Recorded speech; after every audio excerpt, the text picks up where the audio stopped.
Ako si Tito Boss, simpleng tao lang. May pangarap sa buhay na aking pinanghawakan. Pamilya ko ang lakas, sila ang dahilan sa bawat hirap at pagod. Hindi ako susuko. Ito ang aking kwento. Makakapanood kayo ng masasaya, nagluluto, namamalengke, naggagala, nagro-road trip kung saan-saan. At ang pangarap ko, mabigyang saya ang aking pamilya at ang aking mga manonood. Kaya tara na mga kabiyahe. Alright, so good morning.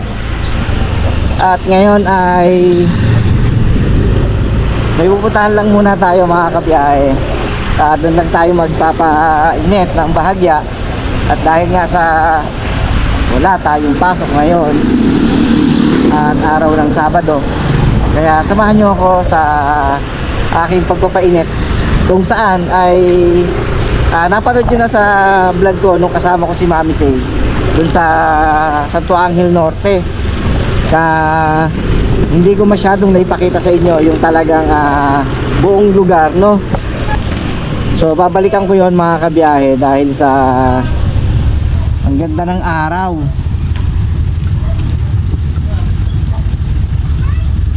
Pero bago yon, bibili muna tayo ng pandesal. Kasi may dala naman akong kape. At doon din ako magkakape. So bibili lang muna ako ng pandesal.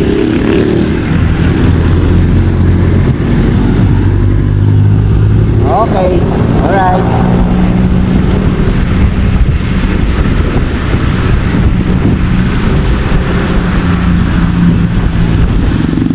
Lapit lang naman yon yung yung Wawa.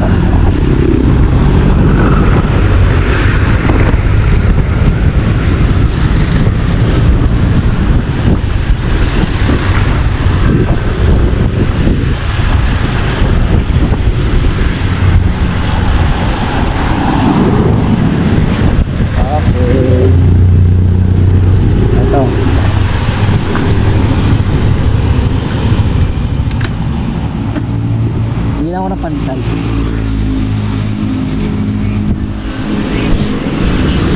20 pesos na pandesal.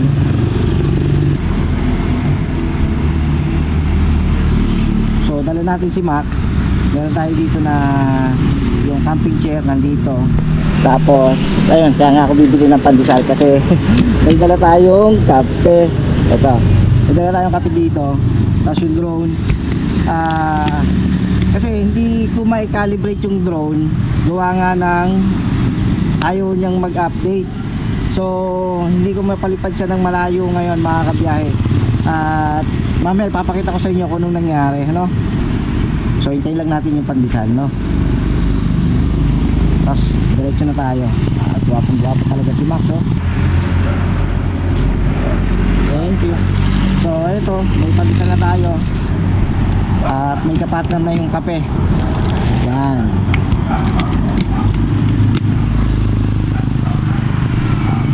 Okay. So ayun, diretso na tayo mga kabiyahe. At siguro kita-kita na lang tayo pagka nandun na tayo sa Wawa. Alright, let's go. Yan, nandito na tayo sa Santo Angel Norte. Lapit na tayo sa Wawa. Doon lang tayo magkukwentuhan mga kabiyahe habang ako'y nagpapainit. At testingin ko kasi ulit yung yung drone natin. Bakit ganun yung nangyari? Hindi ko na siya mapalipad ng malayo. Ayaw niyang mag-calibrate. Ganda, oh. Ito yung bahay. So ayan, ito yung isang pasyalan dito sa Wawa. So ayan, papunta na tayo dito sa Wawa.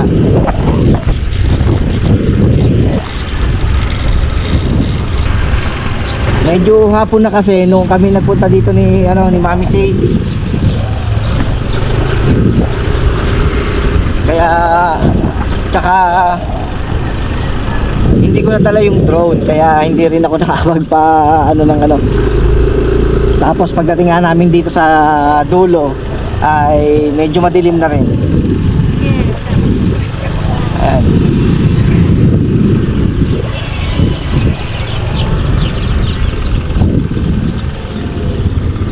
Mas marami palang nagja-jogging dito. Oh. Ayan, mas marami palang nagja-jogging eh. No?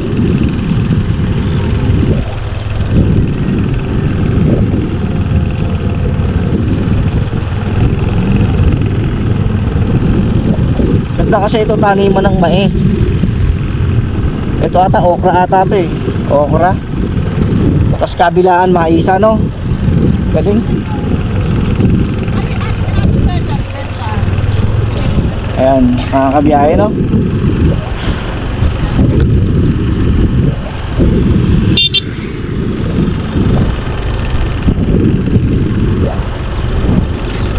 Mas maganda kasi dito, gawa na ngayon. Dito hawan na hawan. Tapos dito nga maisan, magkabilaan.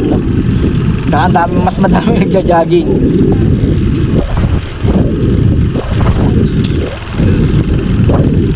Oh, mas marami nagja-jogging dito.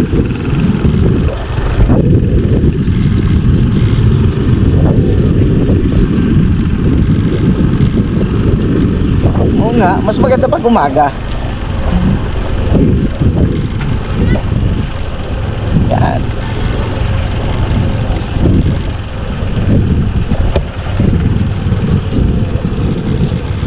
Good. So ito, at hanap lang ako ng paparadahan. Okay. So siguro dito na lang tayo kasi hindi pwede dun yung motor hanggang sa baba. Dito na lang natin parada. Ayan. Tapos dun tayo sa dulo. So yun mga kabiyahe, nandito na tayo ngayon sa Wawa na tayo. So yun, punta lang muna tayo doon sa Kala ko nagulit ako sa aso Kasunod ko yung aso. Eto. Wow, ganda dito. Ang aga may naliligo na. Pwede palang ibaba yung motor. Yun, pwede palang magbaba ng motor. Ayan mga kabiyahe, no. So dito lang muna tayo. Ayan, mag-ano lang muna tayo dito. O, di ba? Ayun, may nagka-camping. Nagka-camping doon. So hanap lang tayo ng medyo magandang magandang spot para naman kung sa ganon ay dito tayo makakapag ito siguro maganda na rito. Ayan, okay na siguro dito mga kabiyahe. So samahan nyo ako muna at dito muna tayo Sa kalsada, sa bundok, sa baybayin. Hindi ko nadala yung hindi ako Laging handa sa bagong tanawin. Sa simpleng buhay, doon masaya. Basta may hangin, araw at tala. Sa bawat pag-ikot ng kulong, kwento ng buhay, dala sa hamon. Sa dapit hapon, sa init ng bonfire, tahimik na ang mundo, walang kapantay. Ayun, nandito na nga tayo sa Wawa. Kung saan ito yung pinuntahan natin yung nakaraang linggo kasama si Ma'am C. Ito yung mga naliligo na. At doon sa kabila ay may mga camper sa kabila mga kabiyahe, no? Sa bawat gabi, May ibon, no? Ay lang ibon. Lapitan natin yung mga ibon mga kabiyahe. Sa vano, sa tent, Ano, yung mga ibon, no? tulog. Sa likas na Pwede ganda, yung ang babaw, oh. puso'y Ang nabubusog. babaw, oh. Daan man Ayun, daming ibon, oh. ulan Kita niyo, ayun, oh. man ay bumagsak, basta't malaya. Walang pag-aalin lang ang bumaklas. Sa bawat pag-ikot ng gulong, kwento So susunod na pagkabalik natin dito mga kabiyahe, dadalhin na natin yung ating tent. Tapos kung kasama si Mami Say, makakasama si Mami Say, ay mas maganda. Sa init ng Ito yung paligid natin dito mga kabiyahe. tahimik na mundo, walang kapantay. Payapang kapaligiran, payapang puso at isipan. Sa bawat biyahe, sa bawat gabi, kalayaan ang nadarama lagi. Di kailangan maranya, basta't may kalikasan, saya'y sagana. Kahit saan man mapatpat, basta't may payapang hinaharap.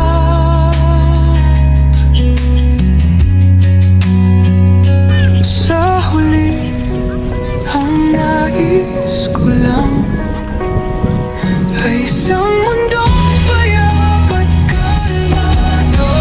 So siguro mamaya punta na dito. Bawat biyahe, sa bawat Sayang, akala ko hindi pwede ibaba yung motor. May motor pala dito. Hindi ko alam. Pero mamaya siguro. Galing no? Ganda, maganda lang rito, no? Hindi nakakatakot na magano kasi gawa nga ng mababaw lang. Oh. Babaw lang. Hanggang doon, medyo malayo na pero hanggang tuhod lang ng bata, no? Ay, ayun yung mga namamasyal. Alright. So, yun. At magumagahan na muna tayo. Samahan nyo ako. Tara.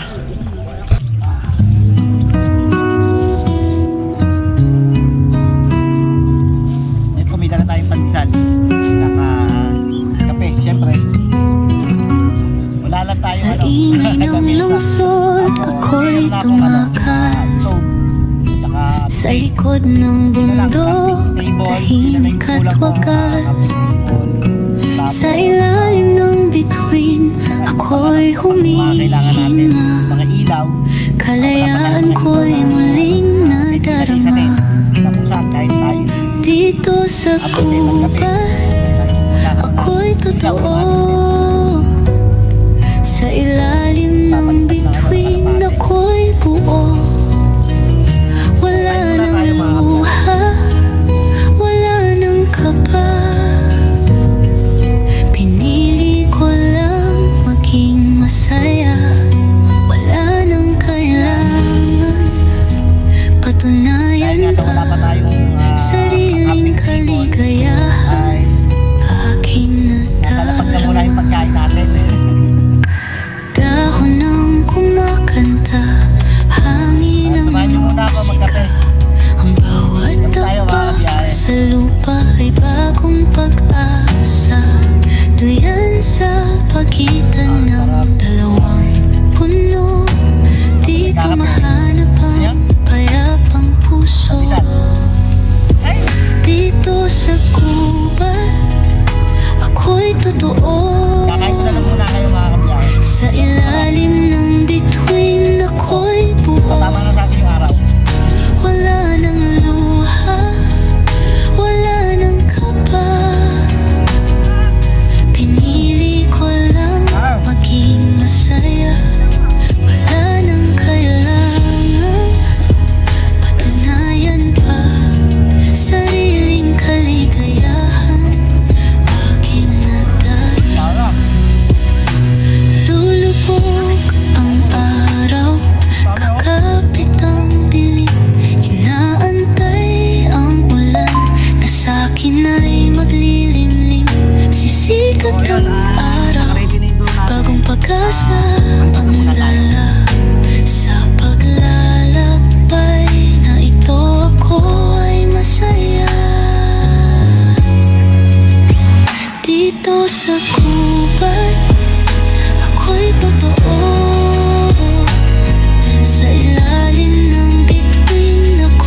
Okay.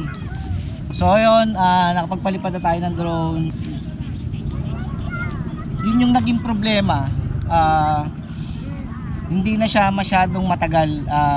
Yung kanyang flight time ay hindi na masyadong matagal. So umaabot lang siya ng minsan mga 3 minutes lang. Pero nung una kasi, ang kanyang flight time ay nasa 15 to 20 minutes yung kanyang flight time. So ngayon ay yun nga, hindi ko siya mapalayo. Alright, so yun. At goodbye Wawa. Ayun, tuloy na tayo mga kabiyahe. Balikan na tayo sa ibang araw. Right. Ay.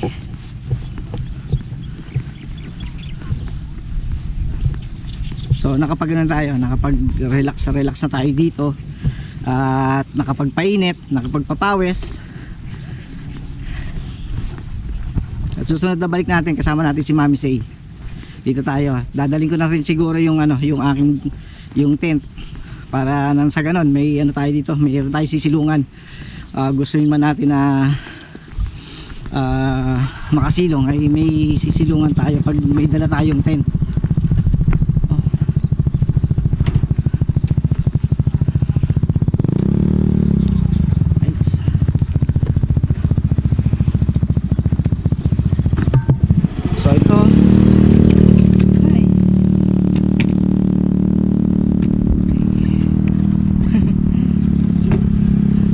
Dala. Okay. Tapos ito itong ating kapihan. Yan. Kapihan natin. Nandyan. Tatali lang natin itong ating itong camping chair. Yan. Gawa nga ng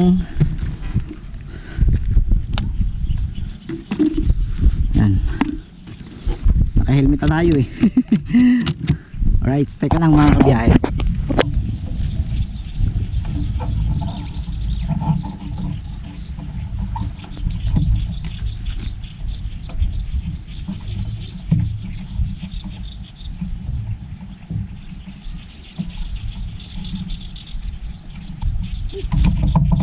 Goods.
kay Cyril, at kay Steph, kay Boss Pablo. Ayan, shoutout po sa inyong lahat dyan sa Kubunuto.